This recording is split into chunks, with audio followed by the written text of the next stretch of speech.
আচ্ছা, এটা হচ্ছে এমআইএসটি কোশ্চেন সলভের পার্ট 6, ঠিক আছে। তো পার্ট 1 2 3 4 5 ওখানে আমরা 1 থেকে 3 এ সলভ করছিলাম ম্যাথের 1 থেকে 14 পর্যন্ত, আর 4 আর 5 এ সলভ করছিলাম কেমিস্ট্রির যে 8টা প্রশ্ন আছে ওগুলা 1 থেকে 4 4 5 থেকে 8, ঠিক আছে। আর এখানে আমি সলভ করা স্টার্ট করতেছি ফিজিক্সের। এখানে সলভ করবে এই ভিডিওতে 1 থেকে 4 নাম্বার পর্যন্ত, ইনশাআল্লাহ দেখা যাক কতটুকু সলভ করতে পারি, ঠিক আছে। তো ফিজিক্সের 1 নাম্বার প্রশ্নটাতে কি বলছে, একজন ছাত্রী ঘর্ষণহীনভাবে 500 মিটার কি হয় পতিত হয়। এখানে ঘর্ষণহীনভাবে বলতে কি বোঝানো হয়েছে, ঘর্ষণহীনভাবে বলতে বোঝানো হয়েছে মুক্তভাবে, ঠিক আছে। মুক্তভাবে মানে কি, তুমি যদি একটা জিনিসকে ছেড়ে দাও এটা যেমনে পড়ে ওইটা হচ্ছে কি ওই রকম ভাবেই পড়তেছে। তো একজন ছাত্রী ঘর্ষণহীনভাবে কতটুকু পতিত হয়, 500 মিটার পতিত হয়, ঠিক আছে। তারপরে প্যারাশুট খোলার পরে কি হয়েছে, 2.5 meter per second square, 2.5 meter per second square কি হয় মন্দনে পতিত হয়। যখন প্যারাশুটটা খুলবে তখন বাতাস তাকে কি করবে, বাধা দিবে, তখন কিন্তু সে অভিকর্ষ ত্বরণে মুক্তভাবে মতো পড়তে পারবে না, তখন তার মন্দন আসবে, ঠিক আছে। ওই মন্দনটা কত, মানে কি হয়, যখন এটা স্লোলি ধুম করে পড়তেছিল প্যারাশুট খুলছে তখন এটা কি হবে, স্লোলি পড়বে, আর স্লোলি পড়ার কারণে ওইটা কি সৃষ্টি হবে, মন্দন। তো মন্দনটা কত বলছে, 2.5 মিটার পার সেকেন্ড স্কোয়ার কি হয় মন্দনে পতিত হয়। তো তোমাকে জিজ্ঞেস করছে ভূমিতে পড়ার পূর্বে যখন সে একদম ভূমিতে টাচ করতেছে ওই মোমেন্টে তার বেগ কত ছিল, 4 মিটার পার সেকেন্ড। তো জিজ্ঞেস করছে ছাত্রীটা কতক্ষণ বায়ুতে ছিল, তো মানে পুরা টোটাল সময় কতক্ষণ সে বায়ুতে ছিল এটা তোমার কাছে জানতে চাওয়া হয়েছে। ধরো তোমার এখান থেকে সে পড়া স্টার্ট করছে আর ভূমিটা কোথায় আছে, এখানে, ওকে। তো প্রথম কি হচ্ছে, 500 মিটার সে কিভাবে পড়ছে, এই 500 মিটার পড়ছে মুক্তভাবে মানে কি অভিকর্ষ ত্বরণের কারণে পড়ছে। এই মোমেন্টে আসি ধরলাম যে সে কি করছে, প্যারাশুটটা খুলে দিছে। প্যারাশুট যদি খুলে তখন কিন্তু সে কিন্তু নর্মালি জি এর কারণে পড়বে না, তখন সে কিন্তু তার আস্তে আস্তে ত্বরণটা কি হবে, কমতে থাকবে, তার কারণ তাকে বাতাস তাকে বাধা দিবে। তখন তার মন্দন যেটা আছে ওই মন্দনটা দেওয়া আছে কতটুকু, 2.5, ঠিক আছে। আর একদম যখন সে নিচে পড়তেছিল শেষ মোমেন্টে ভূমিতে পড়ার পূর্বে তার বেগ কত দেওয়া আছে, 4 মিটার পার সেকেন্ড। আশা করি সব বুঝতে পারছি। ভূমিতে পড়ার মোমেন্টে মানে কি একদম শেষে যে বেগটা হবে ওই বেগটা হচ্ছে কত, 4 মিটার পার সেকেন্ড। তো তোমাকে জিজ্ঞেস করছে এখানে টোটাল সে কতক্ষণ বায়ুতে ছিল, ঠিক আছে, টোটাল সে কতক্ষণ বায়ুতে ছিল এই জিনিসটা তোমার কাছে জানতে চাইছে। তো আমি এখানে প্যারাশুট খোলার আগে যে টাইমটা গেছে ওইটাকে ধরে নিলাম T1, আর প্যারাশুট খোলার পরে ভূমিতে পড়ার আগে যে টাইমটা আছে ওইটাকে ধরে নিলাম কত, T2। তাহলে টোটাল টাইমটা হবে কি T1 প্লাস T2, ওকে। আচ্ছা, তো এখানে দেখো তোমাকে কিন্তু প্রথম যে উপরে যে কেসটা আছে, উপরের প্রথম T1 এর কেসটা, এখানে কিন্তু তোমাকে ডিরেক্ট উচ্চতা দেওয়া আছে কত, 500 মিটার। তো তুমি একটা সূত্র জানো, এটা কিন্তু জি এর কারণে পড়তেছে, অভিকর্ষ ত্বরণের কারণে পড়তেছে মুক্তভাবে মানে ঘর্ষণহীন ভাবে। তাহলে আমরা কোন সূত্র ইউজ করতে পারি, H সমান UT plus half of GT square করতে পারি। আর আমরা সবাই মোটামুটি কম বেশি জানি মুক্তভাবে পড়ন্ত বস্তুর আদিবেগ কত থাকে, 0। আদিবেগ যদি 0 হয় তাহলে 0 সাথে টিকে গুণ করলে কত হবে, 0। আর এখানে টাইমটাকে আমি T1 দিয়ে ডিনোট করব বলছিলাম। আর এখানে Hটা হচ্ছে কত, মুক্তভাবে পড়ছে কতটুকু, 500 মিটার। তাহলে এখানে কত আসতেছে, half into G into T1 square. তাহলে আমি যদি হাফ দিয়ে 500কে গুণ করে দিই এটা কত হয়ে যাবে, 1000। আর জিটাকে এই পাশে নিয়ে আসলে এটা কত হয়ে যাবে, 9.8 দিয়ে ভাগ হয়ে যাবে, আর এখানে থাকবে কত, T1 স্কয়ার। তাহলে আমরা এখান থেকে কি করতে পারি, ইজিলি T1 এর মানটা বের করে নিতে পারি। তাহলে T1টা কত আসতেছে, 1000 কত আসবে, 1000 ভাগ 9.8, 1000 ভাগ 9.8 ডিভাইডেড করার পর যে আনসারটা আসবে এটা কি করে দিব, রুট করে দিব। তাহলে আমাদের এখানে T1 এর মান আসতেছে কত, 10.1। তার মানে সে কতক্ষণ প্যারাশুট খোলার আগে কতক্ষণ বায়ুতে ছিল, 10.1 সেকেন্ড বায়ুতে ছিল, ওকে। আচ্ছা, প্যারাশুট খোলার পরে সে কিভাবে পড়তেছে, মন্দনে পড়তেছে। ওই মন্দনটা তোমাকে দিয়ে দিছে। তো মন্দন বের করে একটা সূত্র আছে, এই সমান সমান কি V minus u divided by কত, T। ত্বরণ বলো বা মন্দন বলো, যে কোনো জিনিস বের করার সূত্র কি, এই সমান সমান V minus u divided by T। মন্দন কতটুকু থেকে কতটুকু কাজ করতেছে এখানে। আর এখানে টাইমটাকে আমি কি দ্বারা ডিনোট করবো বলছি, T2 দ্বারা, ঠিক আছে না।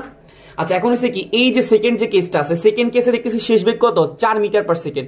সেকেন্ড কেসের কি আদি বেগ কত, এটা তুমি কি জানো, জানো না। সেকেন্ড কেসটা কিন্তু একদম এখান থেকে স্টার্ট হয় না, এটা কিন্তু স্টার্ট হয়েছে আরো উপর থেকে স্টার্ট হয়ে পড়তেছে, এবং এই পজিশনে তার এখানে যে শেষ বেগটা হবে, আর সেকেন্ড কেসে সেটা কিন্তু কি হয়ে যাবে, আদি বেগে কনভার্ট হয়ে যাবে। আমি আবার একটু রিপিট করি, প্রথম কেসে যেটা শেষ বেগ হবে, দ্বিতীয় কেসে সেটা কিসে কনভার্ট হবে, আদি বেগে। তাহলে আমরা প্রথম কেসে মানে আমরা ফার্স্ট চিত্র থেকে আমরা এখন কি বের করব, শেষ বেগটা বের করব। তো শেষ বেগ বের করার সূত্র কি, V সমান সমান কি বলতে পারি, U প্লাস GT বলতে পারি। U আদিবেগ কত, প্রথম কেসে আদিবেগ কিন্তু কি ছিল, 0 ছিল।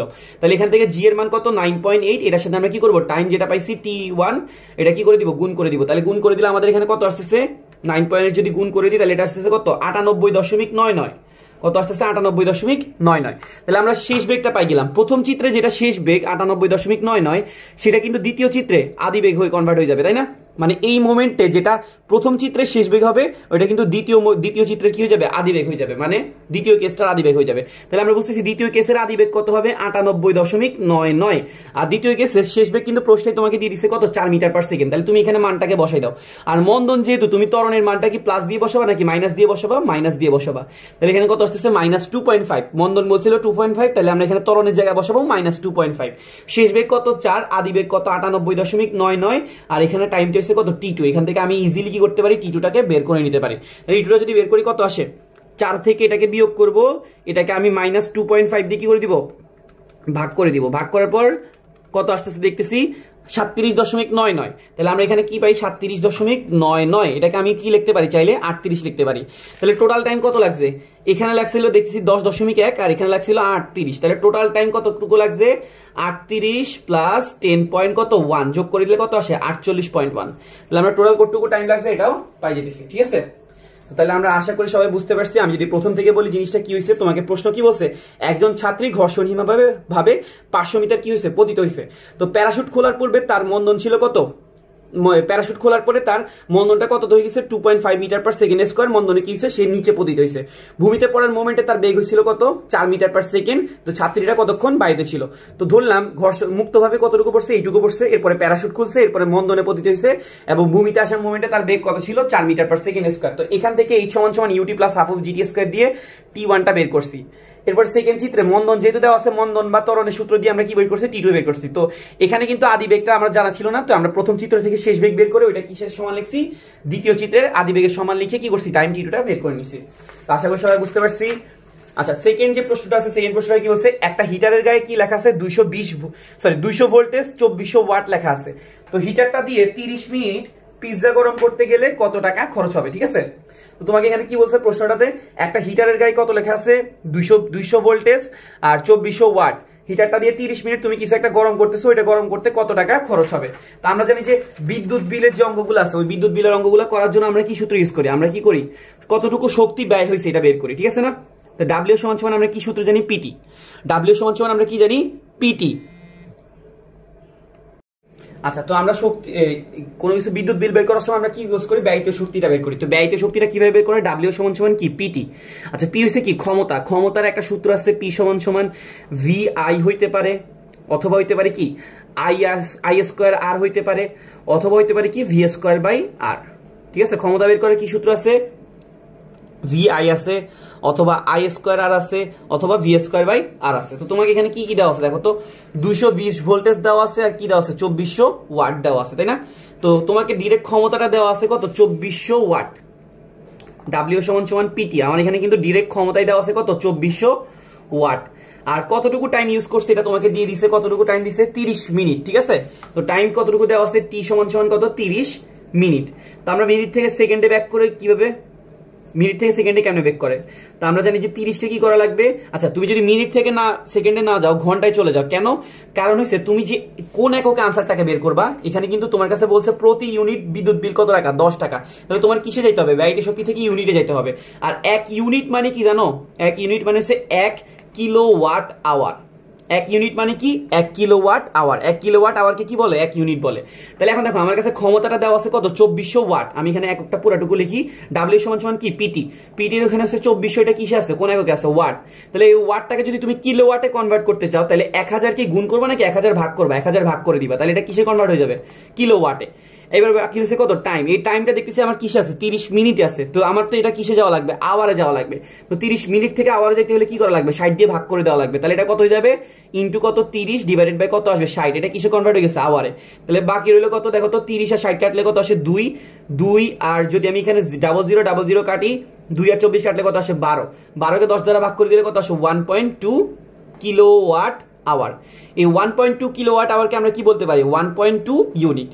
তাহলে এখন দেখো প্রতি ইউনিটে কতটুকু খরচ হয় 10 টাকা। তাহলে 1 ইউনিটে যদি 10 টাকা খরচ হয়, তাহলে 1.2 ইউনিটে কতটুকু খরচ হবে, 1.2 × 10 মানে কত টাকা, 12 টাকা, ঠিক আছে। তাহলে তখন তার কতটুকু খরচ হবে, 12 টাকা বিদ্যুৎ খরচ হবে। তো আশা করি সবাই বুঝতে পারছি। আমি যদি 2 নাম্বার ম্যাটটাতে কি করছি আবার একটু প্রথম থেকে বলি, তোমাকে এখানে কি বলছে, একটা হিটারের গায়ে 200 ভোল্টেজ আর 2400 ওয়াট লেখা আছে। তোমাকে বলছে হিটারটা দিয়ে 30 মিনিট কোন একটা কিছু গরম করতে হলে কত টাকা খরচ হবে, ঠিক আছে। তো তোমার এখানে 200 ভোল্টেজ দেওয়া ছিল, 2400 ওয়াট দেওয়া ছিল। তো আমরা বিদ্যুৎ বিল বের করার জন্য কি বের করি? ব্যয়িত শক্তি, ডাব্লিউ সমান সমান কি পিটি। এখানে পি সমান সমান যদি কোনো কারণে যদি পি না দেওয়া থাকে তাহলে ভিআইটি ইউজ করতে পারি, আই স্কয়ার আর ইউজ করতে পারি, অথবা V square by R T use করতে পারি। কিন্তু এখানে আমাকে প্রশ্নের ডাইরেক্ট ক্ষমতা দেওয়া আছে কত? 200 ভোল্টেজ, এটা কিন্তু ভোল্টেজ, আর 2400 ওয়াট। ক্ষমতার একক কি? ওয়াট। তাহলে আমরা বুঝতেছি আমাদের ক্ষমতা কত? 2400। তাহলে আমি পি এর জায়গায় কত ইউজ করছি? 2400। কিন্তু আমার ইউনিটে যাইতে হলে কি লাগবে? কিলো ওয়াট আওয়ারে লাগবে। কি লাগবে? Kilo watt hour. তো 2400টা ছিল ওয়াটে, ওয়াট থেকে কিলো ওয়াটে ব্যাক করবো কিভাবে? 1000 দিয়ে কি করে দিব? ভাগ করে দিব। আর বাকি যে সময়টা ছিল, সময়টা কোন এককে ছিল? মিনিটে। মিনিট থেকে ঘন্টায় কেমনে ব্যাক করবো? 60 দিয়ে ভাগ করে দিব। তাহলে এখানে কি হলো? 2400 ভাগ 1000, 30 ভাগ 60। তো এখানে কাটাকাটি করছি 2 আর 24 কাটলাম, কত আসছে? 12। 0000 কাটা 10, 12কে 10 দিয়ে ভাগ করলে কত আসে? 1.2 কিলো ওয়াট আওয়ার, মানে 1.2 ইউনিট। প্রতি ইউনিটে কত টাকা? 10 টাকা। তাহলে 10 এর সাথে 1.2 কে গুণ করে দিলে কত আসে? 12 টাকা। ঠিক আছে? তো তাহলে যদি 30 মিনিট করে তাহলে কত টাকা খরচ হবে? 12 টাকা খরচ হবে। আশা করি সবাই বুঝতে পারছি। ওকে, এরপরে কি 3 নম্বরে যে প্রশ্নটা দেওয়া আছে, 3 নম্বরের প্রশ্নটাতে কি বলছে? একটা গিটারের তারের দৈর্ঘ্য কত বলছে? 200 সেন্টিমিটার। একটা গিটারের তারের দৈর্ঘ্য কত বলছে? 20 সেন্টিমিটার। ভর বলছে কত? 25 গ্রাম। আর কম্পাঙ্ক বলছে কত? 250 হার্জ। ঠিক আছে? তো তোমার কাছে কি বের করতে বলছে? টান বের করতে বলছে। তো এটা একটা টানা তারের ম্যাথ। টানা তারের ম্যাথ গুলো করার জন্য যে টানটা আছে,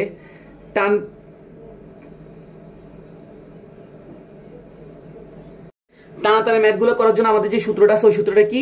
এফ সমান সমান 1/12 রুট ওভার কি ছিল? টি বাই মিউ। ঠিক আছে? এটাই কি ছিল? টানা তারের অঙ্কগুলো করার জন্য যে ম্যাথ। এফ সমান সমান কি ছিল? 1/12 root over T by mu.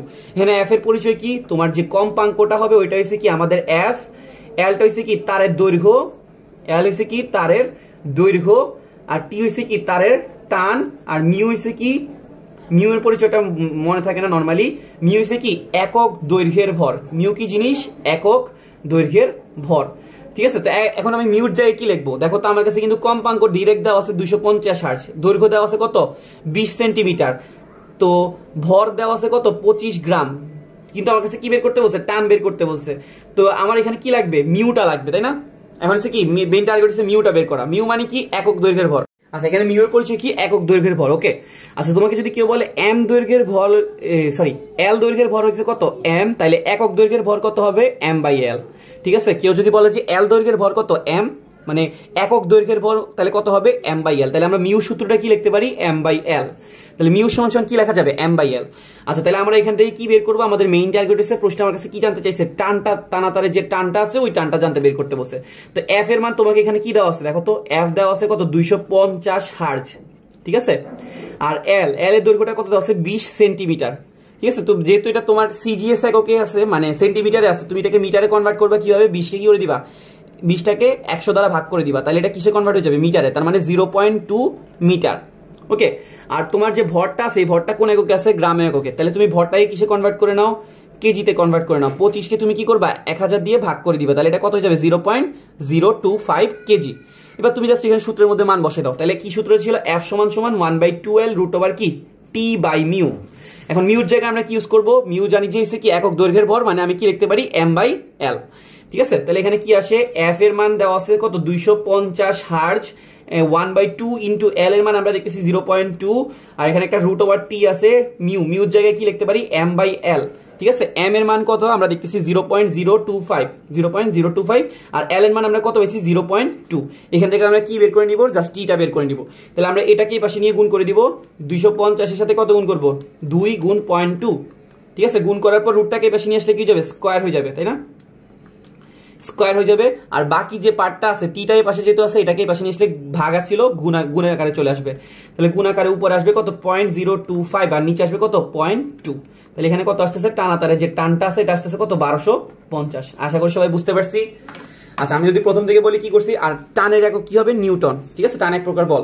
একটা গিটারের তারের দৈর্ঘ্য তোমাকে কত দেওয়া ছিল? 20 সেন্টিমিটার। ভর দেওয়া ছিল 25 গ্রাম। কম্পাঙ্ক দেওয়া ছিল 250 হার্জ। তো টান বের করতে বলছে। টানা তারের কম্পাঙ্ক বের করার সূত্র ছিল এফ সমান সমান 1/12 root over T by mu. এখান থেকে টান বের করতে বলছে, টিটা বের করবো।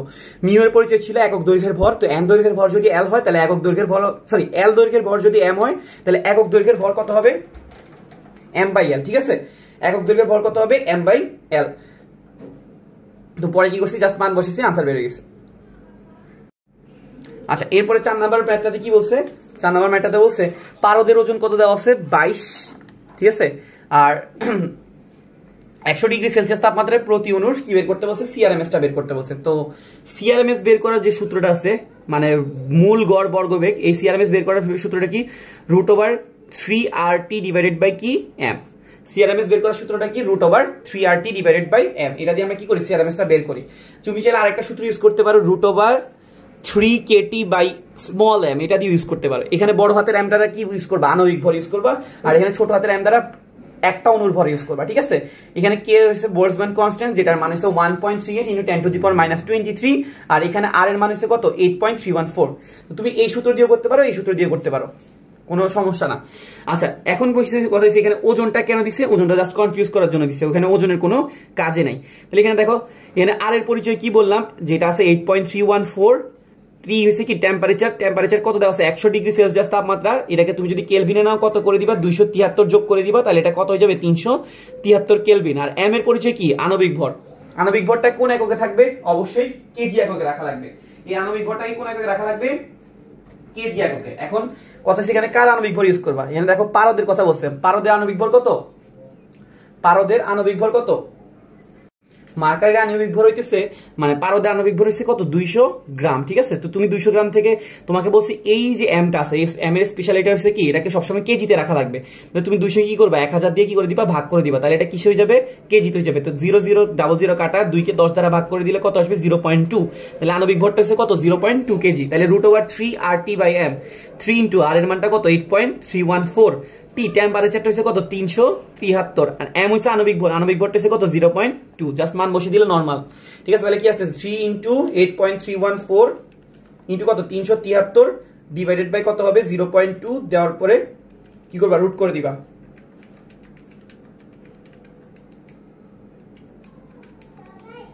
ঠিক আছে। রুট করে দিলে आंसर কত আসতেছে, 215.67, ঠিক আছে।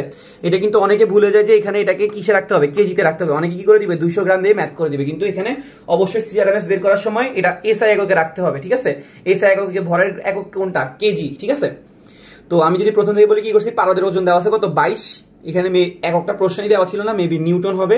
আচ্ছা, 100°C তাপমাত্রায় প্রতি অণু সিআরএমএস বের করতে বলছে। তো সিআরএমএস বের করার সূত্র কি, √3RT বাই m। এখানে কিন্তু ওজনের কোনো কাজে নাই। এখানে r হচ্ছে 8.314, টেম্পারেচার হচ্ছে যে টাইমটা দেওয়া থাকবে, m হচ্ছে আণবিক ভর, পারদের আণবিক ভর হচ্ছে 200 গ্রাম। তবে এখানে আণবিক ভরটাকে কেজিতে রাখতে হবে, 1000 দিয়ে ভাগ করে কেজিতে নিছি, দেন মান বসেছি, आंसर হয়ে গেছে। আশা করি সবাই বুঝতে পারছি। কারো কোনো সমস্যা থাকলে জানিয়ে দিতে পারো, আর পিডিএফটা আমি তো কমেন্টে দিয়ে দেব। ভিডিও দেখার জন্য থ্যাংক ইউ।